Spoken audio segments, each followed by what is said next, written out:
తమకు ప్రభుత్వం ఇచ్చిన భూముల్లో అక్రమ మైనింగ్ చేస్తున్నారంటూ పార్వతీపురం మన్యం జిల్లా కలెక్టర్కు ఫిర్యాదు చేశారు బాధిత గిరిజన రైతులు.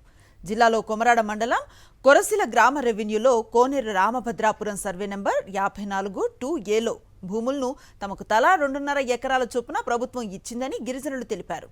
వాటికి సంబంధించిన 1Bలు కూడా తమ దగ్గర ఉన్నాయని వివరించారు.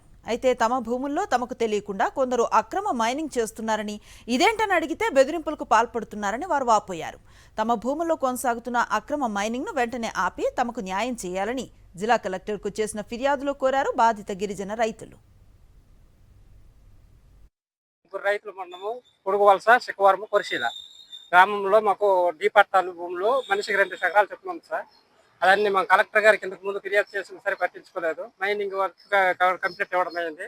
పై అధికారులు మా దిబ్బని పోతున్నారు. దాని గురించి మేము చాలా మంది కంప్లీట్ కూడా ఇవ్వడం జరిగింది.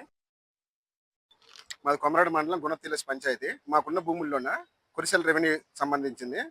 రైతులు మేము శిఖవరం పొడుగువలస కురిసెల మా భూముల మీద వెళ్ళి తీసుకునడం వల్ల అది అక్రమంగా తవ్వకం జరుగుతుందండి. దాని గురించి ఇంతకుముందు ఫిర్యాదు ఇచ్చాము. ఫిర్యాదు ఇచ్చిన సరే పట్టించుకోలేదు. రెవెన్యూ డిపార్ట్మెంట్ మైనింగ్ కలెక్టర్ గారికి ముందు ఇచ్చామండి. కలెక్టర్ గారికి ఆల్రెడీ మెయిల్ పెట్టాము, ఆఫ్లైన్లో కూడా పెట్టాము సార్. అతనికి వచ్చి కలవడం కూడా ముందు జరిగింది.